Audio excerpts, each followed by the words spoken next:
আসসালামু আলাইকুম। ধরেন আপনার এলাকায় এই মুহূর্তে আপনার পাশ দিয়ে বয়ে চলা নদীতে একটা লাশ ভেসে উঠলো। তখন আপনি তৎক্ষণাৎ পুলিশকে খবর দিলেন যে এই লাশটাকে উদ্ধার করার জন্য, যে এই লাশটা এসে উদ্ধার করে পোস্টমর্টেম করে যে আইনগত প্রক্রিয়া আছে সেগুলো মেনটেন করার জন্য পুলিশ আসলেন। পুলিশ এসে সেই লাশটা আপনার বাসা থেকে ফর এক্সাম্পল 50 কিলোমিটার দূরে আপনার সদর হসপিটালে নিয়ে গেলেন। সেখানে পোস্টমর্টেম করা, সেখানে হচ্ছে ডোমকে রাজি করানো, তারপর হচ্ছে জানাজা, দাফন কাফন, এই প্রত্যেকটা কার্যক্রম পুলিশ নিজে উপস্থিত থেকে করলেন বা করেন। এটাই, পুলিশ ছাড়া এই কার্যক্রমগুলো কেউ করে না। অথবা কেউ হারিয়ে গেলেন, অথবা কেউ আত্মহত্যা করলেন, এই যে কার্যক্রমগুলোকে আমরা পুলিশকে দিয়েই হচ্ছে আমরা করতে হয়। এখন কয়েকটা প্রশ্ন এখানে। আপনার বাসা থেকে বা নদীর পাড় থেকে লাশটা জেলা সদরে নিয়ে যাওয়ার জন্য যে খরচটা হয়েছে, অ্যাম্বুলেন্স ম্যানেজ করা, ডোম ম্যানেজ করা, হসপিটালের যে খরচ, এই খরচটা আসলে কে দেয়? এই খরচটা দেয় হচ্ছে সেখানে নিয়োজিত যিনি দায়িত্বপ্রাপ্ত এসআই, কনস্টেবল বা যিনি যান, পুলিশের যে সদস্য যান, তাকেই কিন্তু এই খরচটা বহন করতে হয়। যেই 10-15 হাজার টাকা খরচ হয়, তাকে এই খরচটা বহন করতে হয়।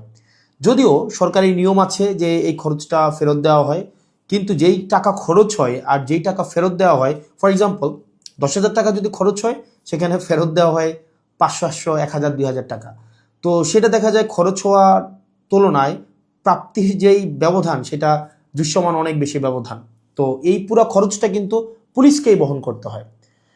দ্বিতীয়ত হচ্ছে, আপনি যদি আপনার এলাকার থানাগুলাতে যান, থানাগুলাতে গিয়ে যদি দেখেন যে আপনার এলাকার এসআই, কনস্টেবল বা আপনার যারা সেবা দিয়ে থাকেন যে পুলিশগুলা কোন ধরনের পরিবেশে থাকেন, আপনি বিশ্বাস করেন, যদি আপনি ওই পরিবেশটা দেখেন, আমরা ইউনিভার্সিটিতে যেভাবে গণরুমে ছিলাম, এক রুমে গাদাগাদি করে অনেকজন, ফ্লোরিং করা, শুধুমাত্র তোষকটা থাকতো, উপরে ফ্যান নাই, যথাযথ পয় নিষ্কাশন ব্যবস্থা নাই, তারপরে হচ্ছে ভেন্টিলেশন সিস্টেম নাই। একটা মানবীয় জীবন বলতে যেটা বোঝায়, আপনার থানাগুলোতে পুলিশরা সেই ধরনের পরিবেশে থাকে। এখন একটা পুলিশ আপনার ডিউটি করে এসে রাতে যদি এই ধরনের একটা পরিবেশে ঘুমায়, আমরা কি তার কাছ থেকে প্রত্যাশিত সেবা আমরা কিভাবে এক্সপেক্ট করব? মানে এটা এটা একটা মানবীয় জীবন থানাগুলাতে আসলে পুলিশের জন্য ব্যবস্থা করা হয়েছে। এত বছরেও পুলিশ এই সেবাগুলোতে, এই মৌল মানবিক পুলিশের যেই বেসিক যে সেবাগুলা, সেগুলো এখনো পর্যন্ত কিন্তু সংস্কার করা হয়নি। তৃতীয়ত, সবচেয়ে গুরুত্বপূর্ণ এবং তৃতীয়ত যেই অসুবিধাটি আমি থানাতে দেখলাম এই কয়েক মাসে, সেটা হচ্ছে আপনার থানা থেকে একটা অপরাধ কার্যক্রম সংগঠিত হয়, ফর এক্সাম্পল 15 কিলোমিটার, 20 কিলোমিটার দূরে। একদিনে অনেকগুলো অপরাধ কার্যক্রম সংগঠিত একটা থানায় হতে পারে। পারিবারিক কলহ, মাদকের সমস্যা, ছিনতাই, ডাকাতি, চুরি, একাধিক সমস্যা সেখানে ঘটতে পারে। এখন প্রশ্ন হচ্ছে, একটা থানায় যদি আমার 16-17টা ইউনিয়ন, 20টা ইউনিয়ন, কোনো কোনো জায়গায় তারও বেশি ইউনিয়ন, প্রত্যেকটা জায়গায় যদি কোনো ধরনের অপরাধ কার্যক্রম সংঘটিত হয়, ধরি 10টা জায়গায় সংঘটিত হইলো বা 5টা জায়গায় সংঘটিত হইলো, আমার এই 5টা জায়গায় কিন্তু তাৎক্ষণিক রেসপন্স করতে হয়। এখন তাৎক্ষণিক যদি আমরা রেসপন্স করতে চাই, সেই জায়গাগুলোতে পৌঁছাইতে অবশ্যই আমাদের গাড়ির প্রয়োজন। মানে গাড়ি ছাড়া পায়ে হেঁটে তো নিশ্চয়ই এই ধরনের কার্যক্রমগুলোতে কখনোই পুলিশ তড়িৎ কোনো সিদ্ধান্ত বা তড়িৎ কোনো অ্যাকশন নিতে পারে না। কিন্তু আপনি যে থানাগুলো যান, দেখবেন কোনো থানায় 10টা গাড়ির প্রয়োজন, 6টা গাড়ির প্রয়োজন, সেখানে থানাকে দেওয়া হয়েছে 1টা গাড়ি, 2টা গাড়ি। এখন পুলিশ তার বাসায় বসে থাকে না। আপনি কল দিলেন যে এখানে ঝামেলা হয়েছে, মানুষ মারা গিয়েছে, চুরি হয়েছে, খুন হয়েছে, পুলিশ কিন্তু আসতে হয়। তাহলে পুলিশ কিভাবে আসে? পুলিশ দেখা যায় একটা ভ্যান ভাড়া করে, একটা অটো ভাড়া করে, অথবা দেখা যায় একটা লেগুনা ভাড়া করে, সেইটা করে কিন্তু তাকে যেতে হয়।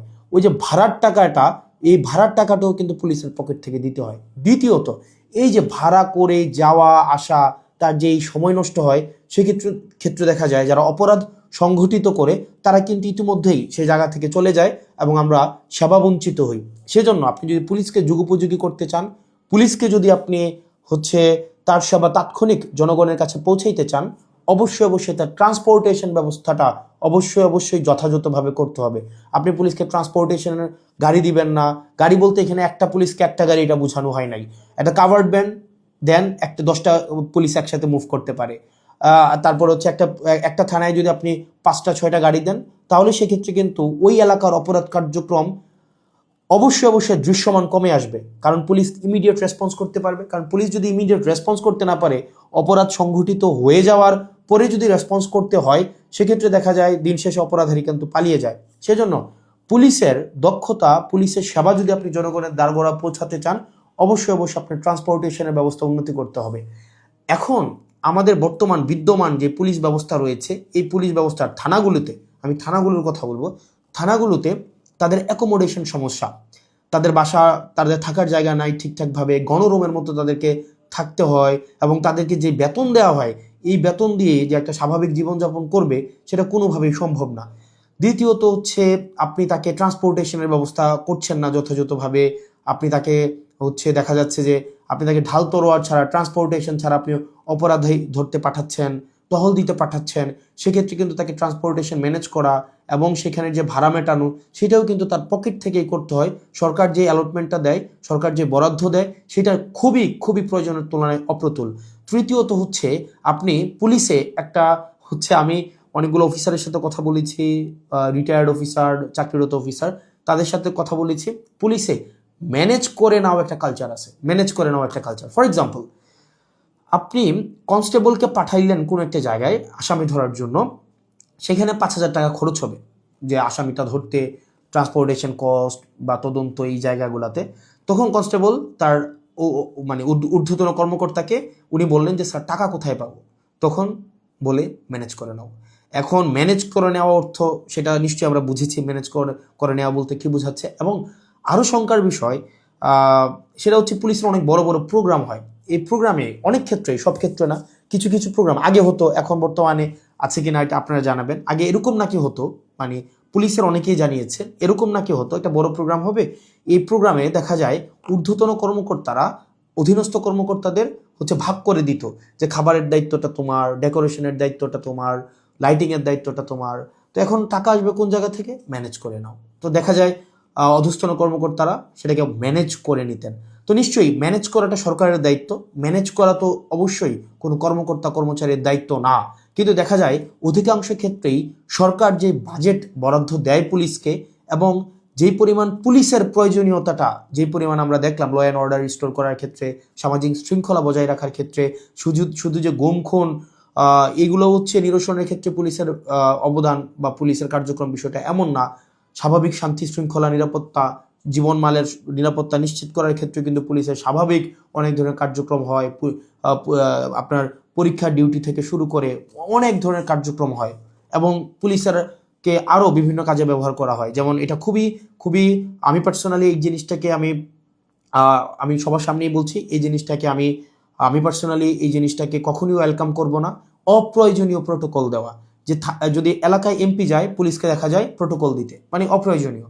দেখা যায় ওসিকে আমরা অতীতও দেখেছি, ওসি সবসময় হচ্ছে আপনার এমপির সাথে সাথে থাকতে হয়, একটা থাকেই থানায় একটা গাড়ি।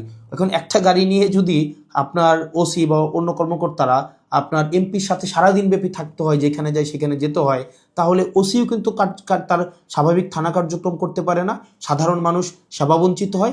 একই সাথে সাথে যে একটা গাড়ির, এই গাড়িটাও কিন্তু অপচয় হয়। সেজন্য, এবং আপনারা জেনে থাকবেন যে এমপির সাথে পুলিশ সবসময় থাকে, কিন্তু এটা কিন্তু কোনো নিয়মে নাই, কোনো প্রোটোকলে নাই। এমপির সাথে পুলিশ থাকবে, এটার কোনো প্রোটোকল নাই, কোনো প্রোটোকলেই নাই। এটা হচ্ছে আগে রাজনৈতিক যে কালচার ছিল, রাজনৈতিক কালচারে পুলিশ এমপির একটু নজরে পড়ার জন্য বা একটু স্বাভাবিকভাবে এই কার্যক্রমগুলো, পুলিশকে রাজনীতিকীকরণ হওয়ার কারণে পুলিশ যে স্বপ্রণোদিত হয়ে সব ক্ষেত্রে করেছে বিষয়টা এমন না, পুলিশকে করতে বাধ্য করা হয়েছে ক্ষেত্র বিশেষে। তো সেজন্য আমরা যদি পুলিশের সেবাটাকে জনগণের দোরগোড়ায় পৌঁছাতে চাই, আমরা যদি চাই জনগণ যথাযথভাবে পুলিশের সেবাটা পাক, তাহলে কিন্তু অবশ্যই আপনি পুলিশের, বিশেষ করে থানা পর্যায়ের থানা পুলিশের, কারণ সবচেয়ে বেশি কিন্তু থানায় পুলিশকে স্বাভাবিক সাধারণ মানুষ যায়, আপনি থানার পুলিশের অবশ্যই অবশ্যই আপনি তার আবাসন ব্যবস্থা নিশ্চিত করতে হবে, যথাযথভাবে তার বিশ্রামের পরিবেশ আপনি নিশ্চিত করতে হবে, নিরাপদ পানির ব্যবস্থা নিশ্চিত করতে হবে, খাবারের ব্যবস্থা নিশ্চিত করতে হবে, এবং তার ডিউটির এখানে একটা প্রোটোকল আপনার নিশ্চিত করতে হবে। আপনি 24/7 একটা মানুষ কখনোই, একটা স্বাভাবিক মানুষ স্বাভাবিকভাবে কখনোই ডিউটি করতে পারে না। 2 নম্বর বিষয় হচ্ছে ট্রান্সপোর্টেশনের ব্যবস্থাটাকে আপনি নিশ্চিত করতে হবে। একটা থানায় একটা গাড়ি দিয়ে একটা থানা কখনোই চলতে পারে না, 2টা গাড়ি দিয়ে একটা থানা কখনোই চলতে পারে না। আপনি পুলিশের উপর চাপিয়ে দেবেন যে ম্যানেজ করে নাও, ম্যানেজ করে নাও। পুলিশ যখন ম্যানেজ করতে যাবে, তখনই কিন্তু জনগণ পুলিশের হচ্ছে একটা সাংঘর্ষিক অবস্থা তৈরি হয়।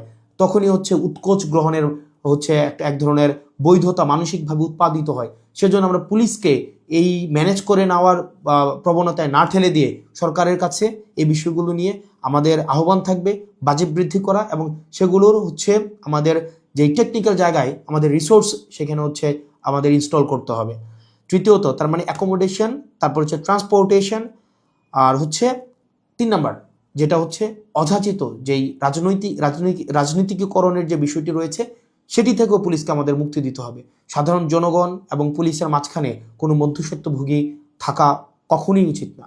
তো আমরা পুলিশের কখনোই, আমরা শুরু থেকে, আপনি যদি যান আমার টাইমলাইনে এখনও আছে যে অগাস্ট থেকে 2024 অগাস্ট থেকে পুলিশের যেই টেকনিক্যাল হচ্ছে রিসোর্স ইনস্টল করা, তাদেরকে সেটাকে এনরিচ করা, পুলিশকে জনমুখী করা, রাজনৈতিক প্রভাবে বলের বাহিরে নিয়ে যাওয়া, তাদের আবাসন, স্বাস্থ্য, চিকিৎসা সেগুলো যেন যথাযথ হয় সেটি নিশ্চিত করা, তার পেশাদারি যেই ব্যয় হয় সেই পেশাদারি ব্যয় যেন সরকারি খাত থেকে হয়, তাকে যেন সেটির জন্য ম্যানেজ করা কালচারে না যেতে হয়, সেটির জন্য কিন্তু আমরা গুরুত্ব দিচ্ছি। সেজন্য আমরা সংসদে এই বিষয়গুলো নিয়ে কথা বলবো যদি আল্লাহ সুযোগ করে দেয়, এবং যেহেতু সুযোগ করে দিয়েছে একই সাথে সাথে সরকারের কাছে বা মানুষের কাছেও যে এই যে পুলিশের, আমরা যে তৃণমূলের পুলিশের যে জটিলতাগুলো সেগুলো আমার কাছে মনে হয়েছে সবার জানা উচিত, যেহেতু থানাগুলোকে আমরা এখন খুব ক্লোজলি দেখছি, সেজন্য সবাইকে জানানো। আর পুলিশের প্রতি আমাদের সবসময় সংবেদনশীলতা রয়েছে, এবং আমরা চাই পুলিশ জনগণের হয়ে উঠুক, কোনো রাজনৈতিক দলের না, পুলিশ হয়ে উঠুক সবার।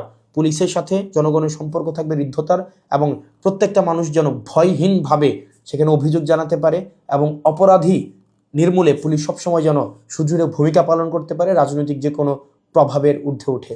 পুলিশের আবাসন সমস্যা, ট্রান্সপোর্টেশন সমস্যা, পুলিশের বাজেট বৃদ্ধি এবং পুলিশের ম্যানেজ করে নেওয়া কালচার থেকে পুলিশকে অবশ্যই মুক্তি দিতে হবে। আসসালামু আলাইকুম রহমতুল্লাহি ওয়া বারাকাতুহু।